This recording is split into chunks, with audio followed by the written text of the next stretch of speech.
మందిని పెట్టుకొని అందరికీ వెరీ గుడ్ ఆఫ్టర్నూన్ అండి. అదే అదే హే భగవాన్ టీంని సపోర్ట్ చేయడానికి వచ్చిన మీడియా వారందరికీ, అలా గెస్ట్లందరికీ ఇక్కడ ఉన్న హ్యాపీ థింగ్ ఏంటంటే ఈ గెస్ట్లందరూ అంటే నేను కూడా అందరం కలిసి యూట్యూబ్ నుంచే వచ్చాము. మీరు గెస్ట్ కాదండి, టీమ్. చెప్పండి. అదేలమ్మా. Okay. Raju weds Rambai, congrats అండి, సూపర్ హిట్ కొట్టారు. అండ్ ఇల్లిరి లిటిల్ ఆర్ట్స్ బ్లాక్ బస్టర్ కొట్టారు. అంటే ఇప్పుడే కలవడం కాబట్టి కంగ్రాట్స్ చెప్తున్నాను. Thank you. ఈ టీవీఎస్ బ్యానర్ తెలుగులో మొదటి సినిమా తీస్తున్నారు. అసలుకి ఎప్పుడు స్టార్ట్ అయిందో ఎప్పుడు అయిపోయిందో కూడా తెలియలేదు. ఒక చిన్న ప్రాబ్లం కూడా లేకుండా కంటిన్యూగా షూటింగ్ చేస్తూ గ్యాప్ లేకుండా చాలా కంఫర్టబుల్గా చేశారు. చాలా చాలా బాగా చూసుకున్నారు.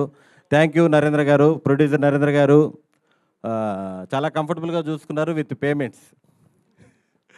అలాగే డైరెక్టర్ గోపి, అసలు మీరు రేపు ఈ సినిమా చూస్తారు, ఎంతైతే చూస్తున్నారో అంతే తీసాడు. చాలా క్లారిటీగా, వర్కింగ్ డేస్ పెరగకుండా ఎంతమంది ఆర్టిస్టులను పెట్టుకొని కూడా చాలా క్లారిటీగా తీశాడు. చాలా మంచి డైరెక్టరు. అతనితో ప్రాబ్లం ఏంటంటే ప్యాకప్ చెప్పడు. మేము షూటింగ్ స్టార్ట్ చేసిన కొత్తలో అదేదో కొత్త కాల్ షీట్ ఒకటి వచ్చింది.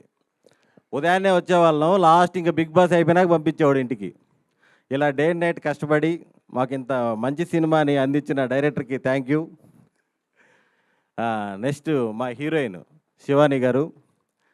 నేను శివాని సుహాస్ ఉన్న సీన్లు చాలా హిలేరియస్గా వచ్చాయి. మీరు అందరూ అవి చూసి 200% ఎంజాయ్ చేస్తారు. శివాని గారిని షూటింగ్లో అడిగాం, ఇంత కాన్ఫిడెంట్గా ఎలా ఉంటున్నారని. నాకు మ్యూజిక్ కూడా వచ్చు అని చెప్పింది. మా సంగీతం టీచరు ఇప్పుడు మీ ముందు ఒక పాట కూడా పాడే ఛాన్స్ ఉంది. నెక్స్ట్ వంశీ నందిపాటి గారు, బన్నీవాస్ గారు. సార్ మీరు ఎప్పుడైతే ప్రాజెక్ట్లోకి ఎంటర్ అయ్యారో అందరూ రిలాక్స్ అయిపోయారండి. సుహాస్ అయితే మరీను, కాజాగూడలో 2 లక్షలు అంటగా గజం, అంత రిలాక్స్ అయిపోయాడు.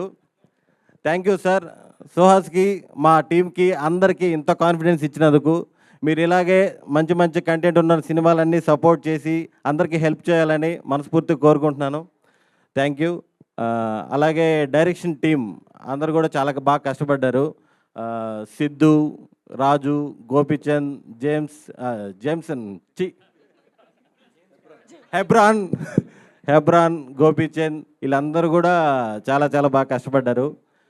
నెక్స్ట్ ఇంకా మా హీరో డిఓపి మహి గారు కూడా చాలా బాగా చూపించారు మమ్మల్ని అందరినీ. సుహాస్ నాకు షార్ట్ ఫిల్మ్స్ టైం నుంచే పరిచయం. ఇందాక చెప్పాను కదా, కాజాగూడలో 2 లక్షలే గజం అన్నాడని చెప్పి, అంత కాన్ఫిడెంట్గా ఉన్నాడని. ఒక 5-6 సంవత్సరాల ముందు ఒక చిన్న స్థలం తీసుకొని ఇంత బడ్జెట్లో ఇల్లు కట్టుకోవాలి అని చెప్పేసి హైదరాబాద్ రియల్ ఎస్టేట్ వాళ్ళు చాలా ఇబ్బంది పెట్టాడు. మనోడు చెప్పిన బడ్జెట్ తుక్కు కూడా మహేశ్వరం కూడా కాదు, ఇంకో 200 కిలోమీటర్లు పోతే శ్రీశైలం వస్తుంది. అంత దూరంలో ఉన్న బడ్జెట్లు అడిగేవాడు. ఇప్పుడేమో కాజాగూడ అంటున్నాడు. మేము షార్ట్ ఫిలిమ్స్ నుంచి నాకు పరిచయం. మజిలీలో నేను సుహాస్ ఫ్రెండ్స్ క్యారెక్టర్లు చేసాం. అక్కడి నుంచి స్టెప్ బై స్టెప్ అతను ఈ స్టేజ్కి వచ్చాడంటే సుహాస్కున్న ఏకైక బ్యాక్గ్రౌండ్ పర్ఫార్మెన్సే. ఇప్పుడు మనకి పెద్ద పెద్ద ఆర్టిస్టులు బయట నుంచి వచ్చి మన తెలుగులో చేస్తుంటారు. అలాగే సుహాస్ కూడా ఒక 50-60 crores బడ్జెట్ ఆ ముండాడి సినిమాలో ఒక మెయిన్, సరేలే మనిషి అన్నాక తప్పులు చేయడా, తెలుగులో కూడా మందాడి తెలుగులో పెట్టారేమో అనుకున్నా. ఓకే, మందాడి టీం, మందాడి టీంలో కూడా ఫ్లో బ్రేక్ చేస్తాడు, మెయిన్ విల్లన్గా చేస్తున్నాడు. చాలా హ్యాపీ సుహాస్ విషయంలో. ఇలాగే నన్ను ఈ క్యారెక్టర్ రెఫర్ చేస్తుంది కూడా సుహాసే. Thank you so much. ఈ సినిమాలో నరేష్ గారు, వెన్నెల కిషోర్ గారు, ఈ సినిమాలో ఫుల్ ప్యాడింగ్ ఉంది. అందరితో full out and out entertain అయితే మీరు చూస్తారు. Thank you. ఎవరినైనా మర్చిపోయి ఉంటే క్షమించండి. స్రవంతి గారు మీకు ఒక సర్ప్రైజ్ రోల్ చేశారు, మీకు ఆల్ ది వెరీ బెస్ట్ అండి.